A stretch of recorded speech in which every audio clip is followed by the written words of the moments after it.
Hello, you're watching the Ruslan Belov channel. Today we'll discuss the situation in Ukraine as of June 28, 2025. A large number of important and interesting events took place today, so let's get started. We begin with some very intriguing information coming from the Sumy direction. After a brief regrouping, the Ukrainian side has once again launched a counterattack. It seems their aim is to fully regain control over the Sumy region, and possibly to make another incursion into Russia's Kursk region near the village of Tyotkino. We will also cover other directions. Very interesting updates are coming in from the Dnipropetrovsk direction, where the armed forces of the Russian Federation have taken control of another village. And of course, we'll wrap up with the ongoing Russian offensive in the Zaporizhzhia region. But first, let's start with the strikes. In the past 24 to 48 hours, the Russian army has carried out massive strikes on Odessa and the surrounding region. These are the visuals coming in today from Dnipropetrovsk. In these shots, we can see what appears to be an Iskander missile strike on Ukrainian armed forces positions. Sources report that the building housed either a temporary deployment point, a warehouse, or possibly some industrial facilities being used by the Ukrainian military for drone production. There was also a strike on the city of Odessa itself. These visuals show multiple explosions that occurred overnight. Locals who recorded the video say around 10 explosions were heard throughout the night across the city. The strikes targeted warehouses and temporary troop concentrations. Interestingly, a new tactic seems to have been introduced by the Ukrainian command. They're now relocating drone production, including FPV drones, into residential apartments. These are small-scale workshops, producing perhaps dozens or hundreds of drones per week, operating in regular 3- or 4-room apartments. Such production sites are now scattered across all of Ukraine, which severely complicates the task for Russian aviation and missile forces. Next, we move to the city of Dnipro in the Dnipropetrovsk region. Today we're seeing both cryptic posts from Russian sources and clear signs of panic among pro-Ukrainian sources. For the first time since the beginning of the special military operation, a Russian KAB-guided bomb has reportedly reached Dnipro. This is unprecedented. The key point here isn't just that Dnipro was hit, but the distance the bomb traveled. If we measure the distance from Dnipro to Dnipro-Rudne or Enerhodar, it's at least 110 kilometers, and clearly no strike was launched from the front lines. The bomb must have been dropped from a much safer distance, outside the reach of Ukrainian air defenses.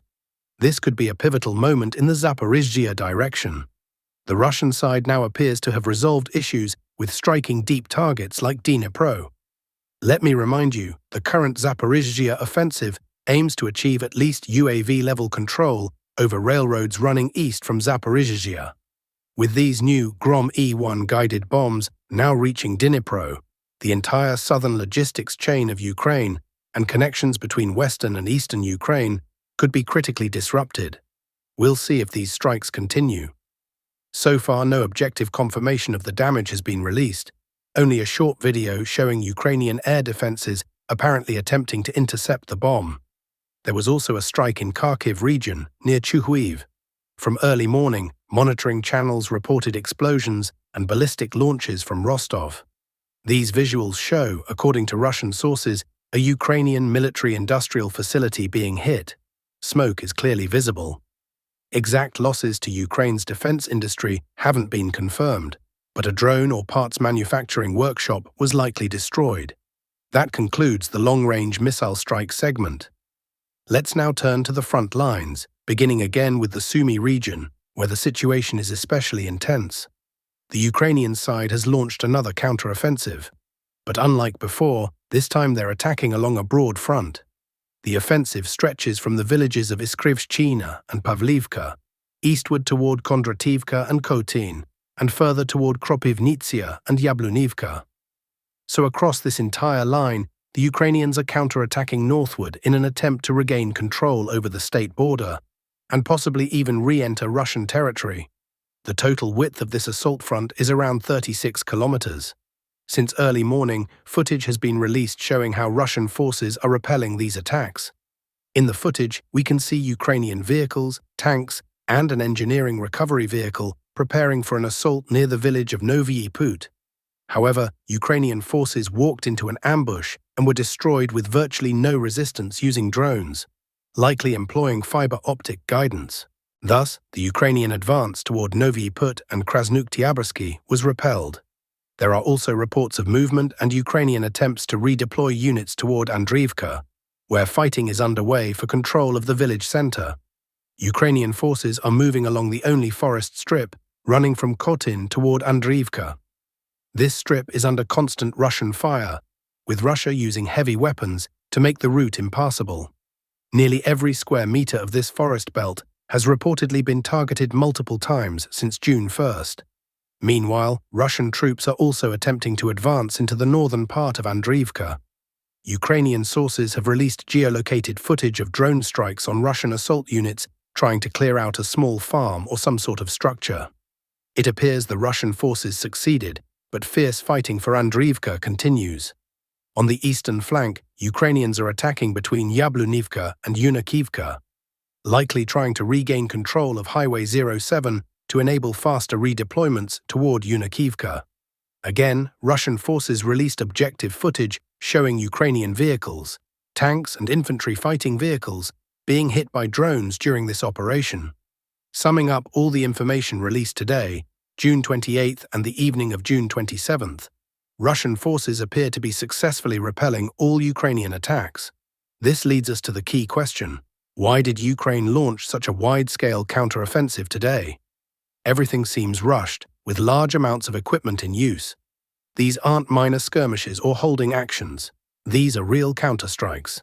Western analysts, likely using satellite imagery or other data, have concluded that on June 28, 2025, the first North Korean engineering units arrived in Russia's Kursk region, including the Sudzha district.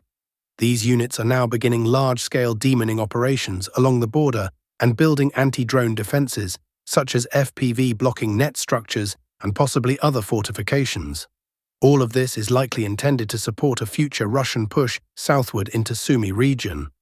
Thus, Ukraine is urgently trying to counterattack and regain as much territory as possible to prevent North Korean engineers from improving Russian forward positions, especially near Belyevody, Lokhnya, and Kondratovka. In the coming days, we should expect extremely high combat activity in this area. Once the North Korean units integrate into Russian formations, the pace of the offensive could significantly increase. Now we move on to the Kupiansk sector. Nothing major has changed here, but one interesting development occurred just south of Sinkivka.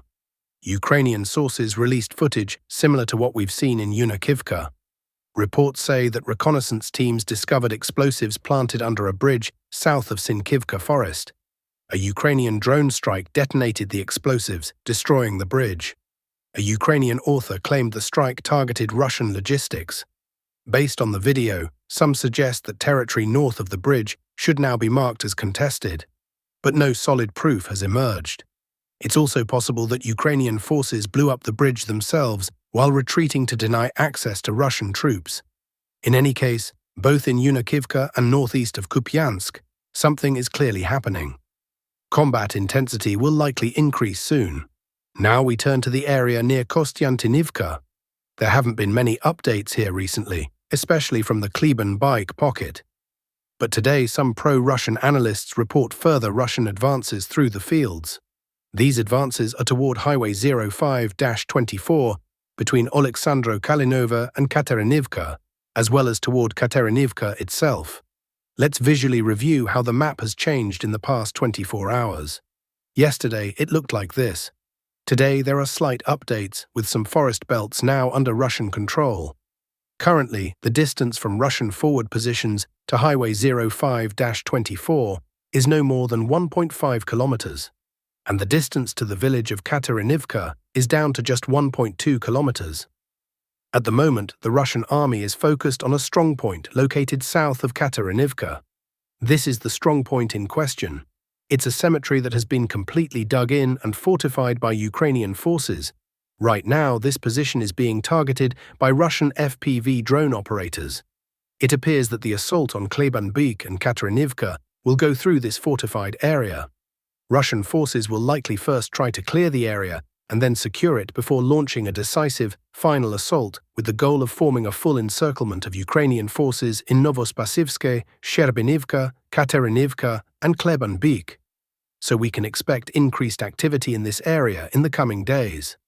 Next, we move to the Dnipropetrovsk direction, which has brought some of the most important updates in the past 24 hours. Since early morning, Telegram channels affiliated with the Ministry of Defense and the Vostok Group have published the first footage. In this footage, we can see Russian assault troops, specifically 2 motorcyclists, clearly crossing what looks like an anti-tank ditch or barbed wire and entering the village of Ozerka. They then begin moving gradually through its northern part. This footage is significant because it shows virtually unhindered movement of Russian soldiers. Just one pair, it seems, or perhaps multiple small groups that look similar. Either way, they're moving calmly in the northern sector without encountering any resistance from the armed forces of Ukraine. These were the first visuals released this morning, June 28, 2025. And when I saw them and made the first map updates, it became clear that in the next few hours we might see a statement from the Ministry of Defense or a more complete version of events. And indeed, that's exactly what happened. Just a few hours, or perhaps even minutes, after this footage was released, another video emerged. In it, the Vostok Group officially announced that the village of Zaporizhzhia had been cleared. The post also included video showing how quickly the fighting unfolded for this settlement. As is customary, in the final seconds of the video, we see Russian soldiers raising flags across the village, from the southern to the northern ends of this small locality named Zaporizhzhia.